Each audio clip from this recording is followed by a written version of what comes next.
This episode of Keegan and Company is powered by the voices of men who are willing to speak honestly about what strength really means, respect, courage, and the ways masculinity can show up in different forms. It's not about perfection or ego. It's about showing up, staying true to yourself, and finding your own lines. Around here, we're all about real conversations and real courage because that's what strength looks like today. Enjoy the episode. KP, welcome to the podcast, brother. It's good to be back. Dude, I'm pumped that we are doing this again, bro. No, I'm grateful to be back on, mate. I was telling you before, we actually haven't done two guests back, not even back to back, but just in general. Usually it's always a solo athlete or solo episode. So, bro, I'm very grateful that you're our first second episode. I was saying to you before, thank you. I'll take it. It's grown so much in the last 2 years. That was the last time we did one, hey? Mate, 2 years ago, we were sitting down in mum and dad's living room. Very comfy. On the Gold Coast. Very comfy. Very relaxed. But, dude, I feel like so much has changed in the last 2 years since we had that conversation. Definitely. Looking back since then, what do you think has been the biggest change for you in those last 2 years? Jeez, I've gone through a bit. 2 years. A week. Lots happens in a week. In no doubt your world as well. But a little bit's changed. I'm still obviously where I am in terms of like I'm at the Knights, enjoying what I'm doing, but just probably a little bit more equipped mentally to handle some things. Yeah. What else has changed? Just a little bit older and wiser, hopefully. Older, I don't know about wiser, dude. I'm still silly as anything. That has not changed. I think in our last conversation, like a big part of it was around like identity. I think you might have just got made captain at the time, and I think you were talking around like a big part of it. I think you actually said when I took the role, I thought I had to be the perfect captain. I thought I had to stop being who I am. I had to be this person. Well, I had to be this person that I'm not. Anyone who knows me is I'm very laid back, easygoing, carefree person. But I changed the way that I was, and that put more pressure on myself. This year I said, just be yourself. Yeah. Has that been a constant theme throughout the last couple of years? Like you still want to be yourself in the midst of the highs and lows of professional sport? I'm definitely a lot more comfortable in the space that I am now in terms of leadership. Yeah, I know who I am as a person, but like those comments that I made for sure, even to be honest, probably like start of the preseason, I was still not doubting myself as a leader, but I just had question marks over it, to be honest. We had a pretty bad year as a club last year. Obviously, wooden spoon, coach moved on, certain players have moved on, and yeah, you sort of reflect in heading into the new year, and I was thinking, geez, am I good at this? Yeah. But yeah, you fast forward to now, it's probably the most comfortable I've been in terms of the leader at the club, the captain of the Knights. I love that role. I love being skip. Yeah. And I mean, the environment that I'm in probably helps that a lot as well. Being older and I guess wiser, like I said. What's changed from the wooden spoon team now to having like such great success straight out of the gate? What do you reckon, anything changed, or do you reckon it's just a consistency thing? I think sometimes in certain environments you have to take 3 steps back to go, 4 or 5 forward. We went 4 steps back, but we're definitely heading in the right direction, and it was maybe a shake-up that we needed. You don't want those years. You never want to come last. You don't work, your ass off for that. Or throughout the whole year. Is that 1-1? That's 1-1. I'm so sorry, dude. For those who are listening, KP's phone went off last conversation. I was like, oh man, just a little airplane mode, don't worry. And I'm the one that's going off now. Sorry, dude. 1-1. 1-1. In footy world, that's a coffee for everyone. There's not too many in here. There's only 2 of us, so I think it'll be right. But yeah, I think the club's just in a better position. There's a lot more going on within the walls. Coaching staff, new coaching staff, which I think they've done a great job at creating a positive environment for everyone. And the players are just enjoying what they're doing. Like our younger boys are like enjoying coming in every week, every day. I'm enjoying being the leader of the club, just things like that. I think for a lot of people, you mentioned something around doubting yourself in those certain specific incidences around like being a leader and coming into the club or coming into as captain. I think there's probably so many crew, especially growing up, even in professional sport or not, have moments of self-doubt and am I able to do this? How do you navigate those thoughts when they come in? Like, what do they look like, and then how do you navigate around them? Last year was probably the first year in my life almost that I've actually doubted myself going into the games. And I look back, you don't really know when you're in those moments why. And I look back and I can definitely understand and see why now. Like the team wasn't going well, my own performances weren't going well. I had injuries that were hindering me a bit, but like when you're in those moments, you don't use them as excuses. I wasn't training throughout the week, so I had no evidence to say that I was going to perform well. And so I was just going to games, just sort of doubting myself, and had a pretty bad year on my own standards. Then got injured. So I was like, Jesus, like, it all sort of happens at once. But now I can look back and I guess I'm more equipped mentally to know how to handle that. Because I look at you as like a very confident person, right? Like even when we were growing up, it was very much like you didn't have these almost like these scars of playing. It's like you're very carefree and it's very flow. Because the way I'm angling at this is like we're building confidence and having confidence. You mentioned evidence. Is it a matter of like having the evidence, stacking days, having those little wins on the board where you can look back and be like, oh, I've actually can do this? Yeah, definitely. You reckon? I think I've always had the belief that I'm like the best, or I can be the best. And I feel like I have trained that way. I've always sort of gone about my work that way, but then I am this carefree person, but inside I know I've done the work. So I can go out there and perform how I think I can or should. And then my carefree personality sort of like makes everyone think that I just don't care and I don't work hard and all these things. I think when I was younger, that was probably the case, I was just so carefree. But now as a leader and the way I sort of present around the club, I want everyone to know that I do work hard, like that is the recipe to go into games confident is the work that you put in. I'm still in some ways carefree, and just like I said, the environment allows me to sort of be that way, be who I am and not have stress about it. I think in the past, I would focus on what I'm not good at in terms of leadership, whereas now I just double down on what I am good at.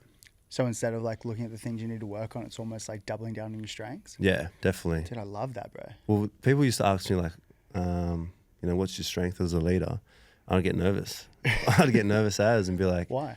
Well, I was just sort of focused on the things you're not good at, trying to be an all-round leader and trying to be the best leader you can be. But now the environment that I'm in and through coaching, they've sort of just said, just come in here, be yourself, be good at what you're good at, and like don't stress about everything else, because that's not what we need from you. It's so interesting, hey, because I look at the two types of players, like the guys who probably aren't like super talented, but they need to grind, like they need to fucking work hard to get where they need to be.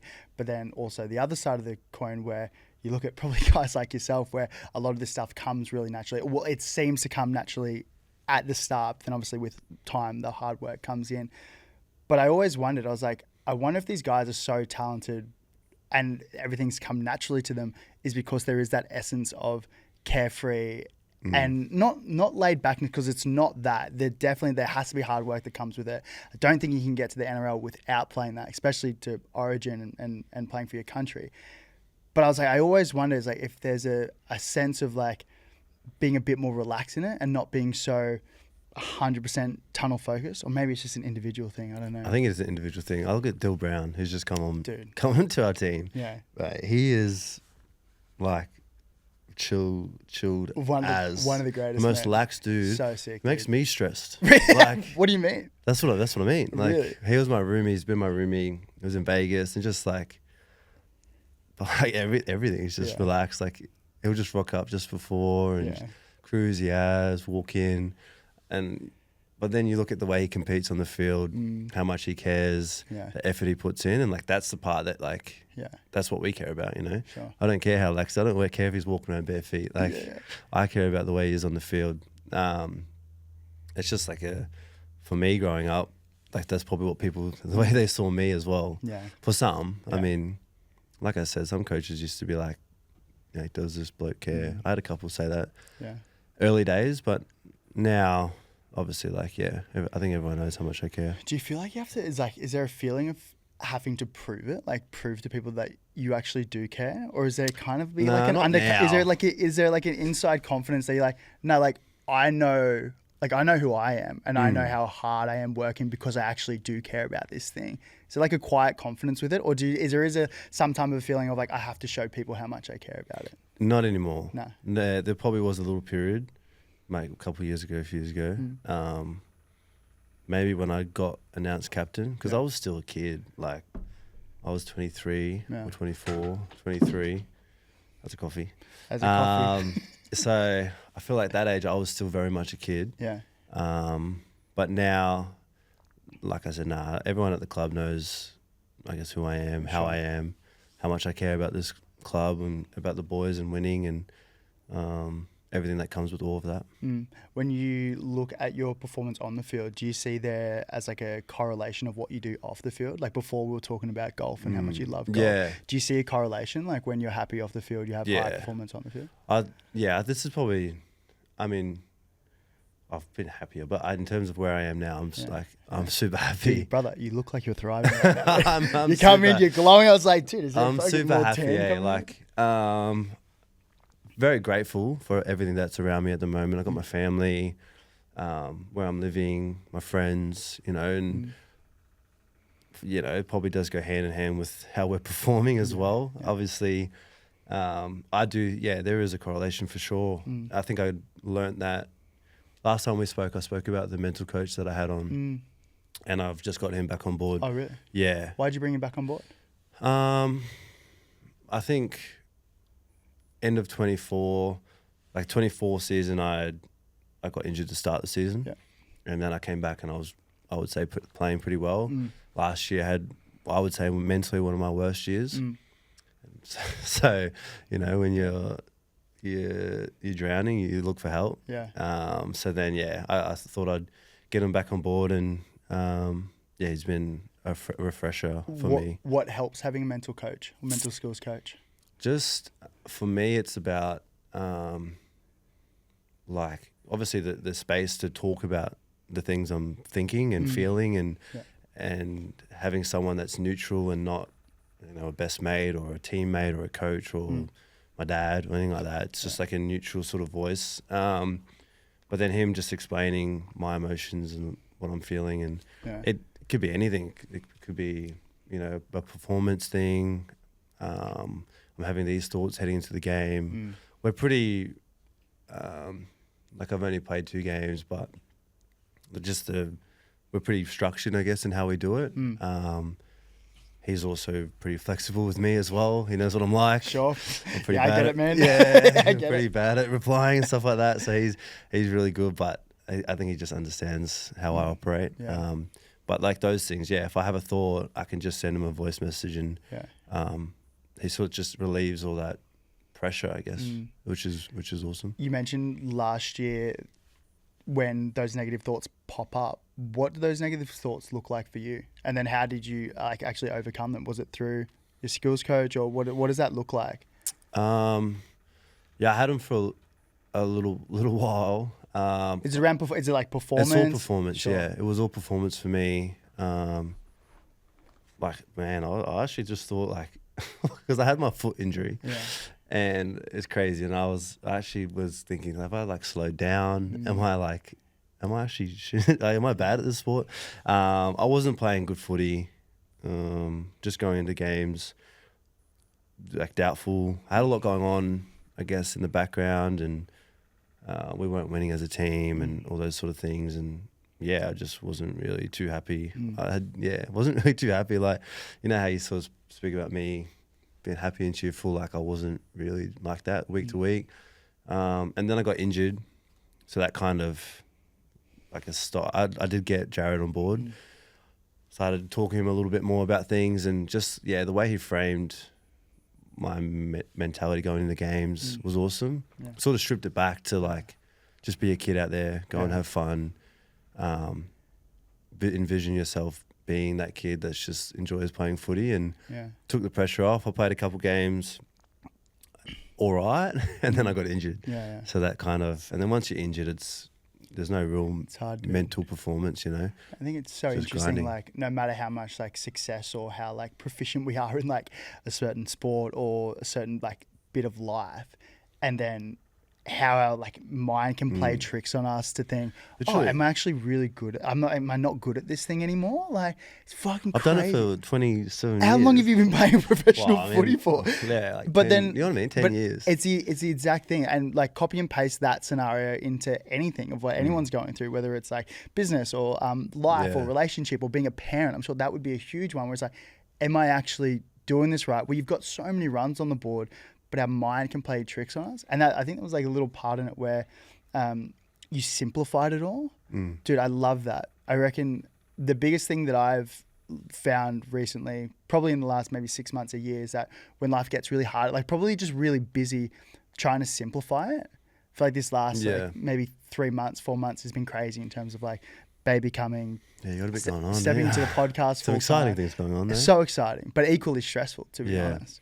And then you get to the point where it's like, okay, well, what can we like start saying no to? What can we start simplifying? Like, I think a lot of the times we probably just build it up in our heads like way more worse than what it actually is, right? Yeah, I think athletes probably ignore how off field can influence on field so much. You know what I mean? Like,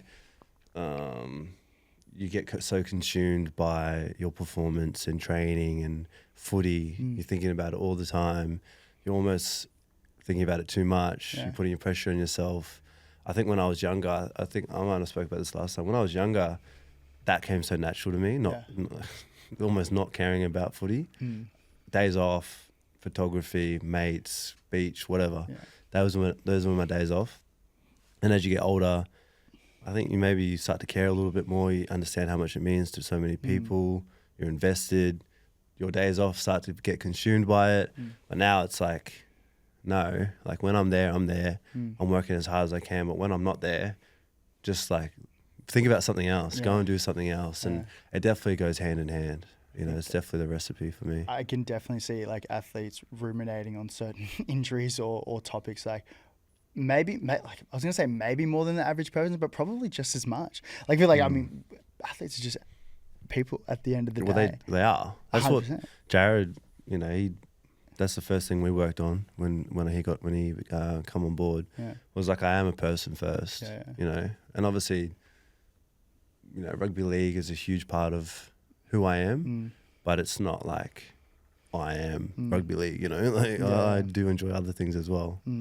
Yeah, you said last time, you said you're a person and then you play footy. You're not a footy player, you play footy. I'm Kalyn Ponga, I play football. I shouldn't say I'm Kalyn Ponga, the football player. Yeah. It's definitely a work on. Or like, I'm pretty grounded in that now. I do understand that. But it is a work on for a lot of people, I'd say, you know. Do you reckon people can get like so caught up in their own little thing, whether it is like, I am a rugby league player or I am a rock climber or I am a business person, I should be good at this thing, and then when you get an injury or when like that gets stripped away, like imagine the thing that comes down, right? Definitely. Injuries are still unfortunately a big part of me, but I'm definitely a lot more equipped mentally to handle injuries and not stewing them for so long, and that doesn't help anyone either. Be sitting like a sad sack for a few days. 100%. Like I know it sounds bad, but I do get on with it a bit quicker now. Sure. But yeah, like if I got so caught up in that, I'd be probably sitting at home sad all day, every day. Yeah, I was going to say, tell me about this injury, because I think it plays into this whole theme of like managing life's curveballs. Like you've come back in the team, you know, you're playing good footy and, you know, the team's going really well, the environment's pumping, everyone's frothing. Yeah. And then like life just throws a little curveball in. It's life, isn't it? Yeah, definitely not ideal. For me, I had my time, had 2 days or a day. Yeah. Like I knew I was going to be pissed off, angry, annoyed, upset, all those things. Let myself feel them. I think people around me understood that. You're allowed to be pissed off and those sort of things. But okay, once you have a day or two, how can I help the team? How can I help myself? What can I do to to help, you know, because there's no point rocking him to training with a sad look on my face. I do feel like energy is important, and if I'm doing that and they're seeing that, you know, it's not. I wouldn't want. I wouldn't want to see someone like that. 100%. So I am mindful of that. So yeah, that's sort of the way I looked at it. Was all right. Have your day and a half or 2 days or whatever, and once you get back into training, it's, you know, what can I do to help myself, but then also help the team. Like, it's okay to be sad. It's okay to be angry. Yes. It's okay to be pissed off. You're allowed to be. 100%. I had a little cry. I'm not gonna lie. Dude, well, 100%. Felt so good out there, you know. I was having so much fun. It was only a game and a half, but just felt, you know, fun as to be back out there again with the boys. And then, yeah, life throws this at you. And but what I really love in that whole piece is like, you've almost like not positive reframed it, but you've looked at it in a sense where it's like, okay, this has happened. Like you said, like kicking stones isn't going to help anyone. No. But what can I do? It's like helping the team, helping the boys. And to be honest, like you being like the KP that you are around, like easygoing, fun, that's going to enhance the team's performance, like regardless being on the field or not. You know what I mean? Yeah, I've spoken about it. The energy and the environment that we're in is so positive and fun. Yeah. You know, everyone loves coming in every day to train. Yeah. Me sitting in my locker sad about me hammy is not going to help anyone. You know, so I think unfortunately, you know, I have had these injuries, and they're probably something. It's probably something that I do feel a little bit guilty and embarrassed about. Why? Just because I'm not able to help. Well, I mean, I can try and help, but I'm not able to in the best way I can, you know, to be out there every week, to be on the paddock every week. So, and just the frequency of them. You know, I've had pretty decent injuries nearly every year for like the last 4 years. I had my concussions, my right foot, my left foot, hammy. I know they're not things you can control, but at the same time, it is hard. You know, you sort of lose, again, you know, I'm not tied to it, but you do lose a sense of purpose when you're not out there doing what you think you should be doing. But yeah, it is what it is. For those young guys who might be going through it and might be feeling like they've got this weight of pressure, or feeling like they might have like lost a bit of purpose in what they're doing through whatever it might be, what advice would you give them, or what advice would you give your younger self? I think the way I look at it now does help me. I never used to be good with injuries because, again, I feel like it does sort of put a pause in your purpose. You know, I'd wake up every day, you know, aiming to be the best footy player, but you can still be that. I guess now for me, it is important how I show up in terms of my energy and my effort towards the boys and my teammates. So instead of making it about yourself, maybe make it about someone else. Think, how can you help other people? Obviously, this process is going to, depending on what injury you've got, it's short, long, the process is the process. You know, you're going to have to do the work you have to do there. But for me now also, it's about what can I do for others? Yeah. Probably takes a little bit of the, like the thing off you, like the pressure off you, takes the limelight off you a little bit. That's definitely how I looked at it as soon as I did this injury. 2 days to, like I said, kick stones, but then get on with it, sort of thing. You know what I love about you, dude, is that you're so open about having these types of conversations. Like, ever since we were younger, I feel like you've always been that guy who's like more than happy to be like, yeah, man, it took a couple of days, had a few tears, like, but you're more, that's what I mean. And that's why I think it's really great, because I imagine there's a whole spectrum of like young guys out there who might view as like this whole concept or conversation around masculinity, like modern day masculinity, as being really toxic, or almost like the whole other end of the spectrum. There's a whole wave of people just sitting in the middle, a whole heap of young guys sitting in the middle. It's like, well, where do I sit? And then when we've got role models, I got just guys like yourself, he's like, yeah, dude, I'm more than happy to have these conversations. It actually helps me to have these conversations. I think it's so important, dude. Yeah, well, I feel like a lot of men would feel this way as well. For sure. And they're like, like a lot of people feel it, and then, you know, you have those moments too. It's like, get on with it. Like, no one really cares. Yeah. Like, but if it is affecting you, then, well, for me, I did have I got a couple people that I can lean on and talk to. Obviously, Jared, the mental coach that I have, one of my best mates, have that little conversation. But then, like for me, get on. What can I do next? So What's the next move? You find that like having these types of conversations actually helps? Oh, I need to, otherwise, well, I do. Yeah. I know everyone is different, but for me, it helps. But I mean, there's a whole lot of different emotions that come with it. Like obviously, some people don't want to put their burden onto other people, and I understand that. Some people just don't like talking about it. I guess another thing for me is having that circle of people that I know I can talk to. So that when tough times happen in life, you can have those conversations, but then also they're the ones that will tell you, all right, like what's next, How is that received in the rugby league environment at the moment? I think we've spoken about before, like when we came in, it's like it was probably a lot different landscape and tell me if I'm wrong for this, like where it's at the minute, but typically a very like masculine. Testosterone, masculine, alpha environment. Where are these types of conversations like pretty well received? I definitely think it's changing. I was having a conversation with someone the other day, like mental health, mental performance is such a big part of sport. Obviously rugby league is that, like you just spoke about.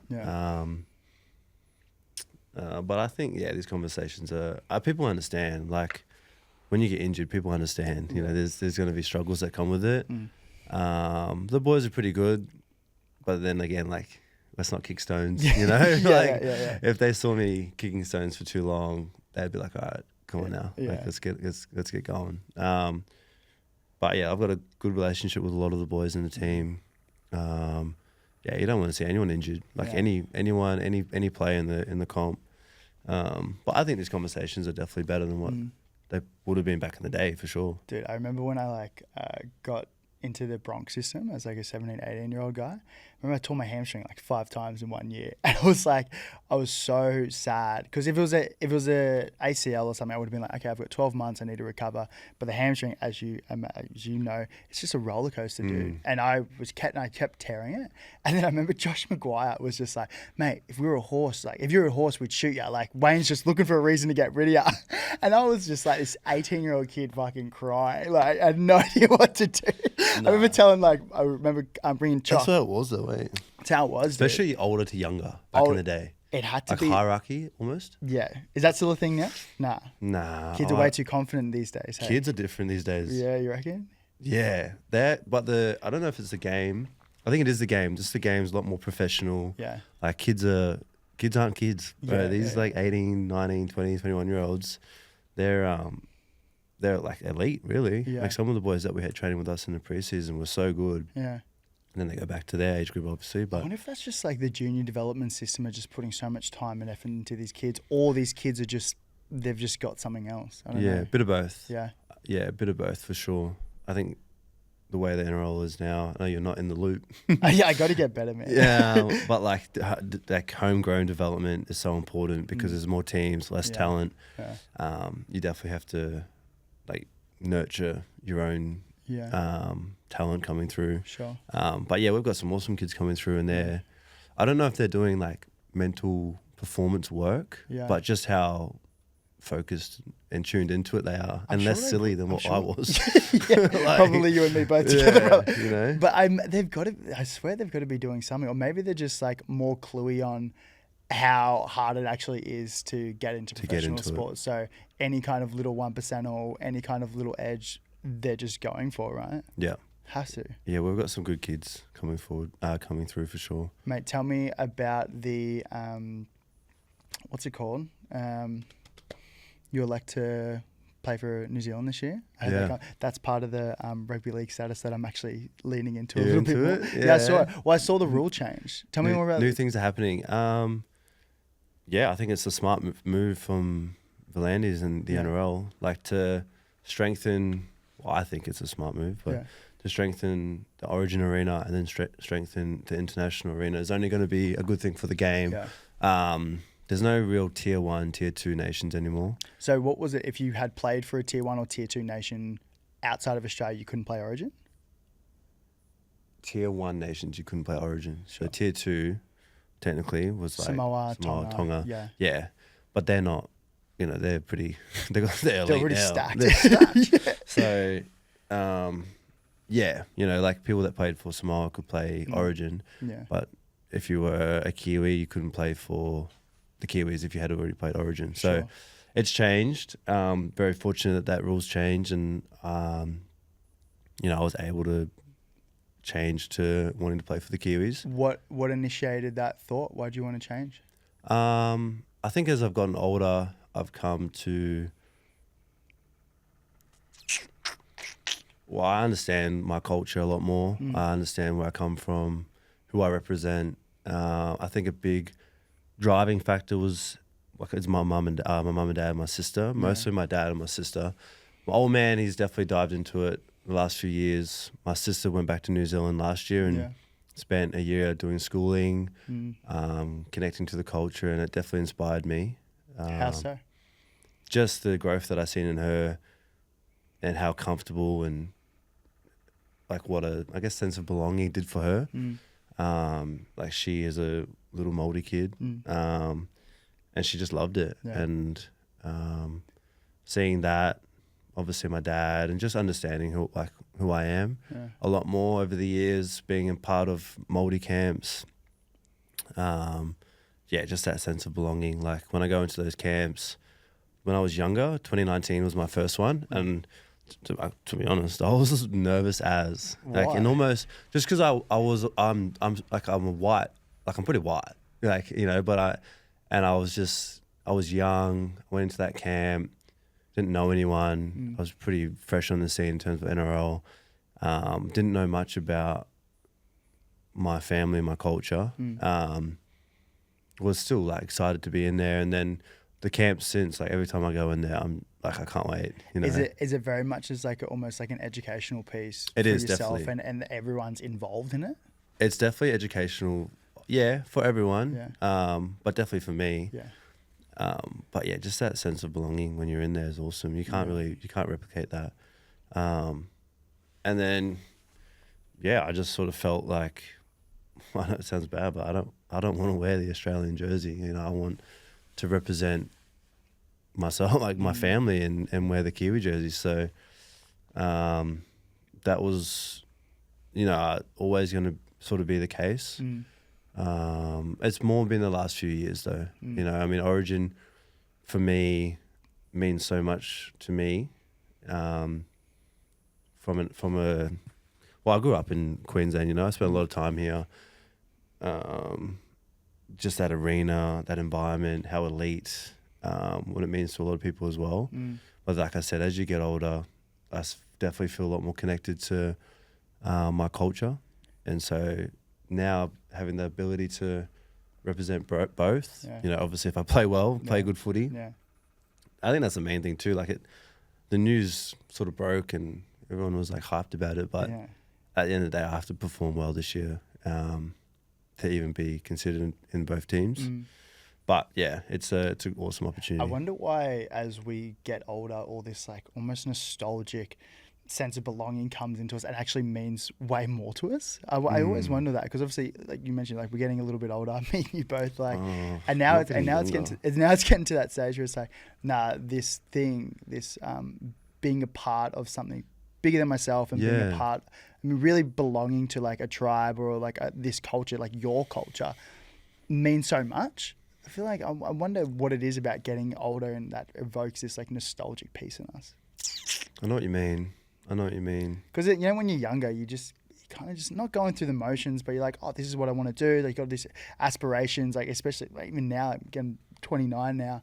I'm at the point now, it's like, I'm not really chasing that other stuff. I'm actually really excited about spending time with my family, spending time with my mates, and like, to be honest, a beautiful day is like spending an afternoon with my mates. Like, you know what I mean? I don't know. Like maybe I'm just getting a bit old, but I wonder what that sense of thing is around. You narrow your, I don't know. Like for me, I just wanted to represent, you know, my family and who I am the right way. You know, I mean, Australia has given so much to me. Obviously, I've been here for a long time, but who I am, the the makeup of my DNA, the values that I have, it comes from my dad, my uncles, my aunties, my mum, my sister, and that's my culture. Yeah. What did it look like growing up? Because you were born here and then you spent a heap of time back in NZ, hey? Yeah. Went back to NZ for 8 years, maybe 7, 8. During my childhood, a lot of my growing up was around my cousins, my uncles. My dad's one of 11, so I have a lot of cousins. I've got more coming out of the woodblocks now. But just obviously sport was heavily involved, but like my cousins, my family, and then moved to Australia. I lived in Queensland, different parts of Queensland, but I've been here for 10 years now. Crazy, dude. In Newcastle. Wow. It's definitely, I think it's the longest I've lived in one place. That is so wild. To Crazy. You've been here for 10 years. I've been here for 10 years. Dude, I remember when you first signed here. 10 years. What was that?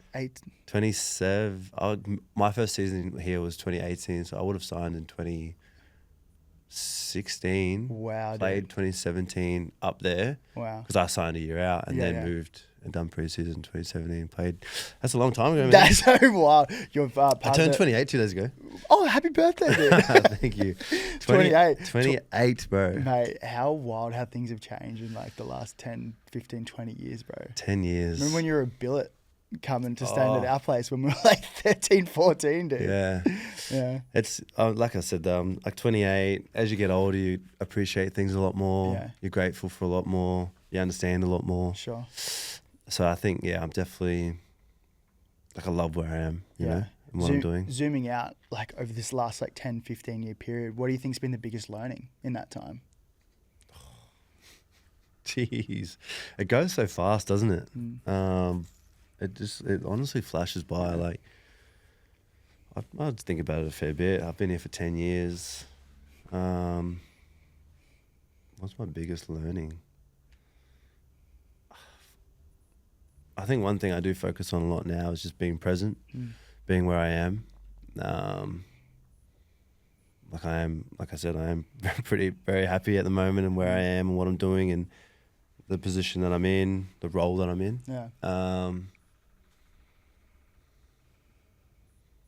don't know. I remember Cam Smith, when he was finishing up his career, spent way longer in the sheds after a game and trying to be more present because he's like, I don't have many more of those times. Yeah. Because like you said, I'm not quite there. No. I know what you mean, though. That's not what I'm not saying you're getting old, dude. What I was saying was it's I'm almost unk. It's like the ability to be able to recognize and actually sit in the present moment. I think is one of the best things because it goes so quick. It does. You know, and then I'm sure the next 10 years is gonna go in a glimpse. Oh, I hope not. We've got so much time. I hope it goes slow. I'm 28. I was 18 10 years ago. I've been here for 10 years. I try and remember what happened, you know. It's pretty hard. Just grateful for where I am now, really. Outside of footy and sport, what are you excited about? Golf, man. Talk to me. Anytime I catch up with you, it's always around golf. How do we monetize our lifestyle when we finish up professional footy just to play golf all day? Travel golf vlogs, videos. We're working on it. That's something I would consume, brother. Yeah. Obviously we spoke about how important off-field happiness or lifestyle is. Yeah. And I think, I've got a really good recipe for that. I've got great mates. My family lives close. My old man, we play golf once a week. Yeah. The boys play golf. It's just something to tune out. Yeah. And so that when you tune back in, you're present. Yeah. But I honestly do love my golf, bro. Yeah. It's almost like an illness. I think about it all the time. What is it about it? Everything. Yeah. It's just... This is your whole life. I feel like... Everything, bro. Everything. Obviously, the actually playing it, which is... I think it's a sport that has so many different aspects to it. There's playing the sport. Yeah. There's what you wear to the sport. Yes. There's the content around the sport. Yeah. There's the clubs you have. Yeah. But there's a whole lifestyle around it. My morning routine before the sport. You know what I mean? Go get a coffee, make breakfast. What time do I get to this range? I'm telling you, there's a whole thing behind it. It's this little burning I could sit here and talk golf for ages. Really? Me and my old man talk Me and my old man talk about it all the time. What I love about it, it's like it's not just the sport you're talking about. It's like Everything. the lifestyle, what I wear, the kit, mate. Lifestyle golf equipment. kit, street golf kit, dude. See, that's definitely growing. Mate, oh, it's there. There's a beautiful play there, brother. Yeah, but that's happening. That's, to be honest, I haven't got too much in terms of like business and stuff like that going on off the field. I think as I've gotten older, I might have spoke about this last time as well. I sort of learned, I was dabbling in everything. I had the podcast, Connor and I had coffee. We had a little bit going on. I felt like my priorities weren't completely straight. Yeah. You know, my main priority is being the best version of myself. Yeah. And the best leader, best footy player I can be. Yeah. I don't want to distract myself from that. So, you know, if people ask, "Oh, what are you doing?" Yeah. I'm okay with saying I'm focusing on being the best I can be. But I imagine it would be hard when there's so much opportunity out there and so many guys and girls hitting you up to do this really cool collaboration or opportunity or business venture or thing. Like, it must be hard to say no to all those things and like really simplify it, right? Yeah, as you get older, and I think the circle I have around me, my manager that I have, my commercial manager, he's pretty good at filtering things, making sure that I only do really what I guess suits my brand, but also I want to do. Yeah. But then, it's just that understanding of, you know, what is my priority right now. You know, I'm 28. I'm 28. How long do people play for? 34? I don't know, dude. You know, so I always thought it was just like if you had like the longest career was like 34. Yeah. Yeah. I don't know if it's changing. Like, look at Cherry Evans, but I want to maximize these next 4, 5, 6 years. Yeah. Definitely, I think when I get older, I'll try and have I'll have a golf channel. Dude. And I'll travel the world playing golf, but that's not the priority right now. You're saying the boys have like a golf channel? Like, I saw the Instagram. Yeah, it's called NK Championship. If you're listening to the podcast and you want to give it a little follow, it's just a humble little page, a very competitive golf championship that's only been up and running for a couple months. But between you and the boys at the club? 10 of us. Yeah, nice. Yeah, it's pretty funny. Yeah, it's a good laugh. Again, it's a good connection piece too. Yeah, we try and play once a week or however many times we can. I can't play at the moment, but get out there, have a bit of a laugh. Yeah, I remember last time on the podcast you talked about like the connection piece within the boys and how I think it was a lot around like the vulnerability piece. I think you talked about the triple H when you first got to the club, or maybe when you were in the club for a number of years, and like that ability to be vulnerable with someone actually built this much bigger and more deeper connection with your teammates, and then the on-flow effect actually is the high performance that comes with it. And then I see like these little Instagram pages that you boys are playing. I'm like, well, there's the connection piece. You know? That's why the boys are like having so much success on the field. It's the environment we're in too. Like, we are a pretty close-knit group. I think we have the luxury of being in a small town. We see each other a lot. Like I said, the club or the coach, the environment, you know, it's definitely brought us closer together. A lot of personalities have the space to be them, you know. Like, our coach does a good job at anyone. You can be whoever you want. Not whoever you want. You can be yourself. Have that freedom of speech. And I think maybe Vegas helped us as well. Like, to go over there for 8 days, just us, you know, staying over there together, doing different things over there together. I think getting that win over there was huge for us as well. Definitely meant a lot to us as a playing group and as a club. Obviously, you only get one chance on that stage, and you want to make sure you win for your fans and for yourself, obviously, as well. But to go over there, do that, I think just made us a lot closer. Yeah, you know, and we've got some great personalities in the club. Some younger boys that are just like learning so quick, but also have a pretty big voice. You know, who are you excited for over the next couple of years that are in there at the moment? Jermaine McEwen, he's the funniest dude, bro. Yeah. He's awesome, but he's quite smart. Yeah. You know, he speaks in meetings and stuff. He says the right thing. Yeah. He just, when he speaks, it's just crack up as. Obviously Sharpie, he's only young, but he's going to be an awesome talent. We still got like Hoppy, a young front row that's coming through. Some good lads. all those younger boys, like I said, are just freaks. What would be the best bit of advice that you could give, or that you would want to receive at their age? At their age, yeah. What are they, like 18, 19, 20? To go on and have like a really incredible career, like what do you think are the couple things or the couple traits that would actually really help them propel themselves into being like, you know, incredible, like lifelong players? I think obviously like is hard work is obviously the main ingredient. Yeah. Like there's nothing replaces it. It gives you confidence and obviously puts you in a position to perform well. Like you need to work hard. I think for me, something I've always had is a good support system around me. Yeah. Like good influences around me, people that listen but also know when to kick me into line. You got to have a fair love for it as well. Yeah. It's too hard to 100%, dude. It's too hard not to love what you do. Yeah, I think those sort of things. Don't rely on other people. Yeah. Like you got to do it yourself. You got to want to do it yourself. I went and listened to Stephen Bartlett speak last year. You know, Diary of a CEO. Yeah. Have you heard that podcast? Yeah. He's like I've read his book.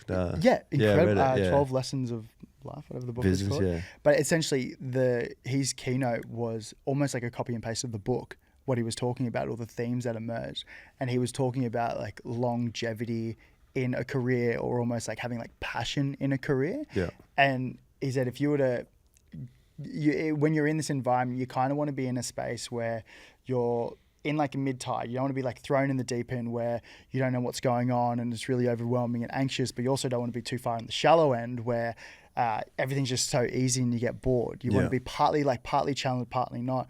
But the other key thing that he mentioned was you really got to love what you do for a long period of time, because you're way more likely to deal with the challenges and struggles that come with that thing much more easily because you love it. Definitely. Like I look at the podcast, right? I look at what we do now and like people are like, oh, it's just like, you have conversations with mates. I was like, yeah, it's part of it. That's the reason why I love it.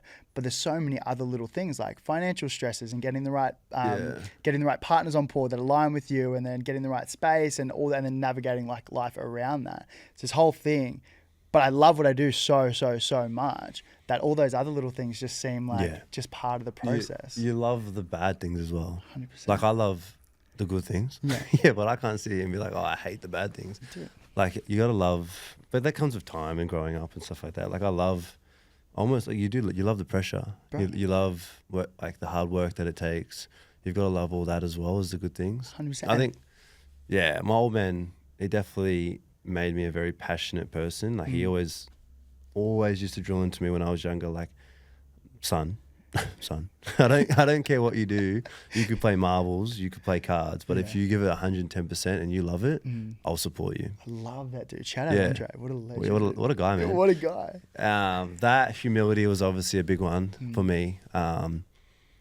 Being humble enough to understand that like, there's always room for growth. You're not better than anyone. You're not, having that. But I think like a confidence, and not an arrogance, but a confidence about you to say like, I am, I can be who I can 100%. Be him or who I want to be, or, like there's not being too shy about it. I think people can assume that confidence as an arrogance, but it's not. I don't think it is at all. I think if you want to go to where you want to get to, having that quiet confidence within yourself to go after, I think is one of the greatest things ever. You have to have it. 100%. Especially in sport or elite sport. Dude, anything, bro.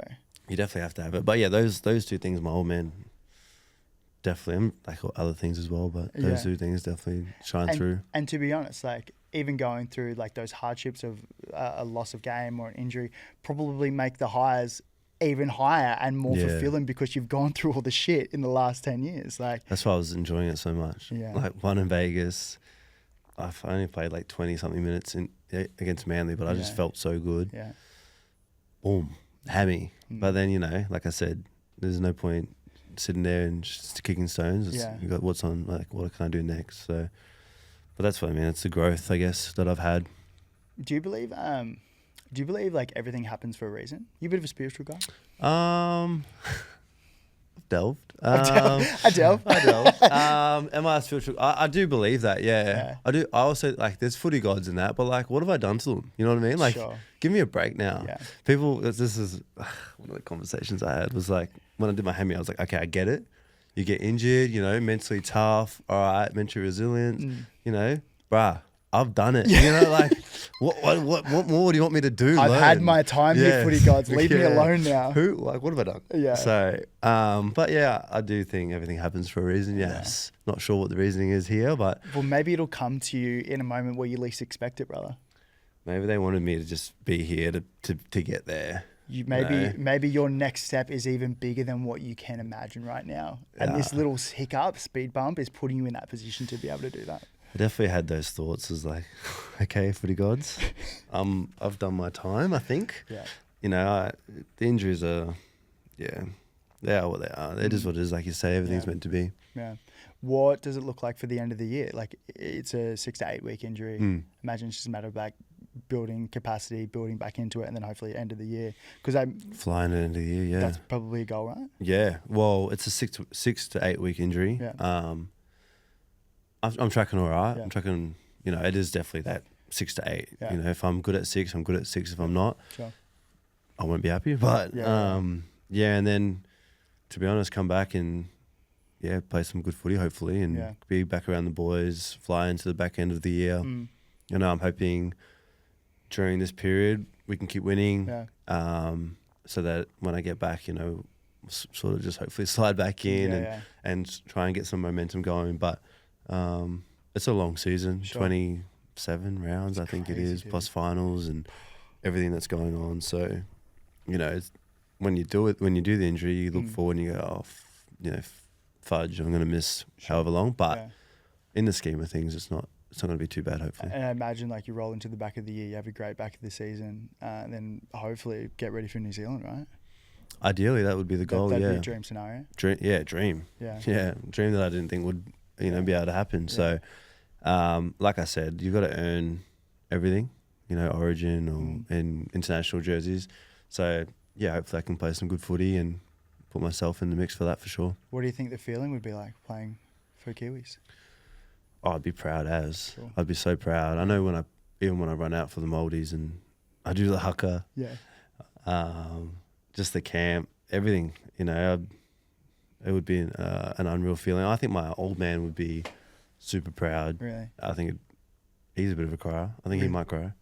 I know how much it means to him, how much the Maldives even being in that camp means to him. So, you know, hopefully I can put some games together and play good footy and be in there for sure. You've kind of been there before where you said you came into your first Māori camp, and it was like, it could be a bit tough because, you know, you felt like you didn't have that really strong relationship like you do now.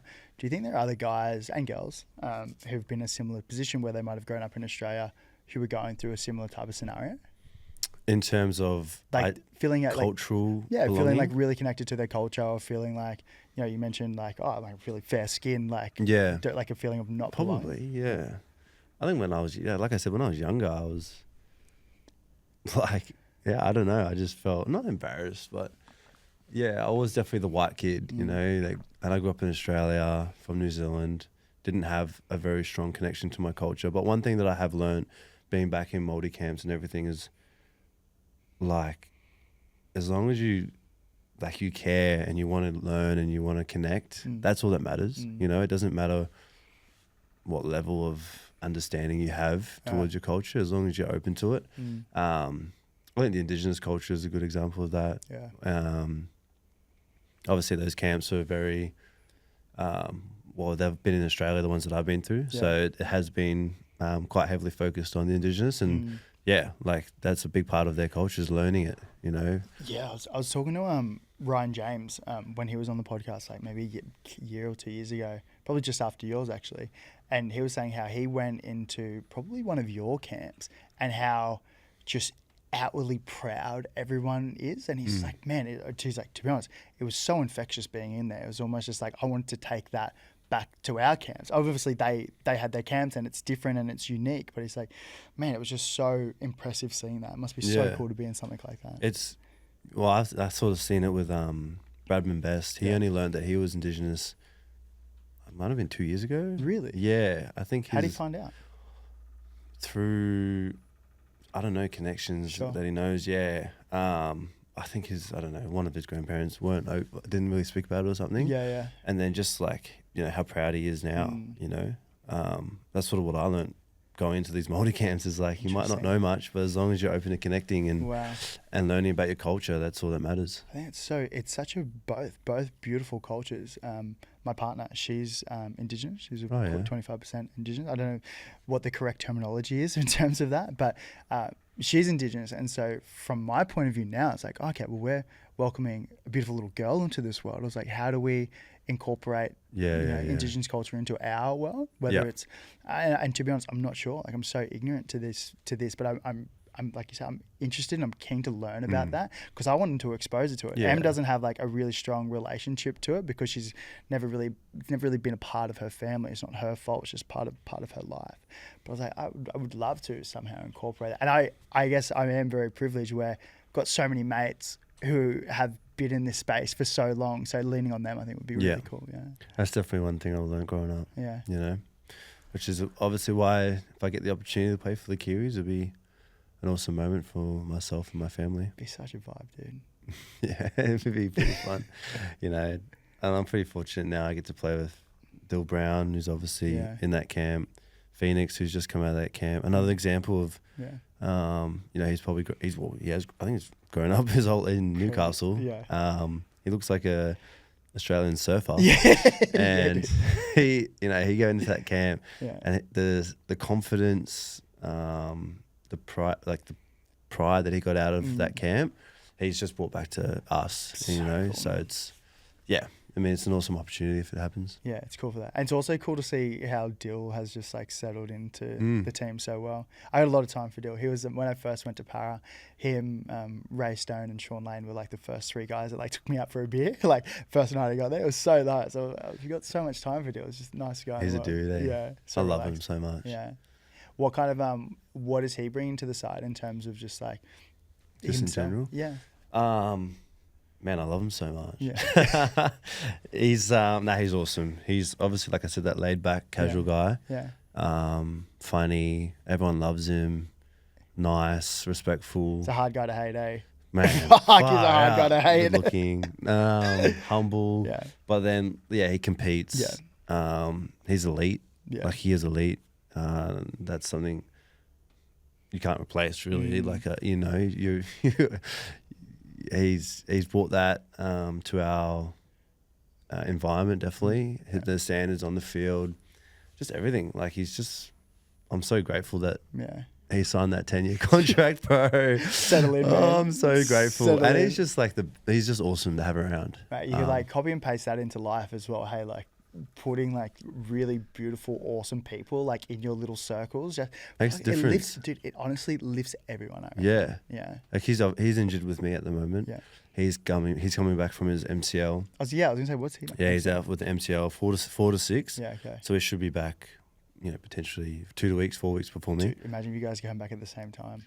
It'd be so good. Beautiful thing. Beautiful thing. Obviously spending a little bit, but I've roomed with him in Vegas, but I spent a lot of time with him, and he like I said, he competes hard, and when we do off-feed and stuff, like it's a fight, but then just like chatting and that, it's funny as. So awesome. He's been awesome. It's definitely, hopefully we can win some games together, over whatever period, and bring a lot more good times than bad. But I love that, mate. Before we finish up, I am conscious of time. What do you think is the biggest thing that you would like to touch on that we haven't touched on today? I don't really have anything. I'm in like a really good spot. Like I said, I'm really comfortable with where I'm at in terms of leadership, who I am, like the footy I'm playing, what I'm doing off the field. Like I honestly and apart from my injury, I hadn't had my injury. I actually just think about it all the time. Like I am really happy. Yeah. It might be because of those bad times that you go through. That when you're in this position, it's not a bad thing to sort of be present. Yeah. And I understand now what it takes to be where I am mentally. Yeah. Through Jared, through scars throughout the years. But yeah, I'm in a really good spot. Dude, I fucking love to hear that. Well, bro, from the outside looking in, you look like you're doing very well, and you look so happy, dude. Which is what I love to see. I know life can throw some curveballs, and I know you're right in the thick of it with your injury. But from the outside looking in, dude, it looks like you guys are just building like this beautiful little life here in Newcastle, and I'm very grateful that you're open to coming on and having these types of conversations, because I do think a lot of these themes will resonate with young guys, young girls, people who are coming through. I think there's a lot of little golden nuggets here for these guys, but okay, might try and take that into my own life. Yeah, no, I appreciate that. Thank you. It's always a pleasure talking, having coffee, whatever it is. I get excited when I see your name on my phone. I've seen it a lot lately. Yeah, I've been peppering you. I'm waiting for that text back, bro. It's like, hurry up, mate. Nah, but I do appreciate you having me on for sure. Lots of love, brother. Thank you. Thank you.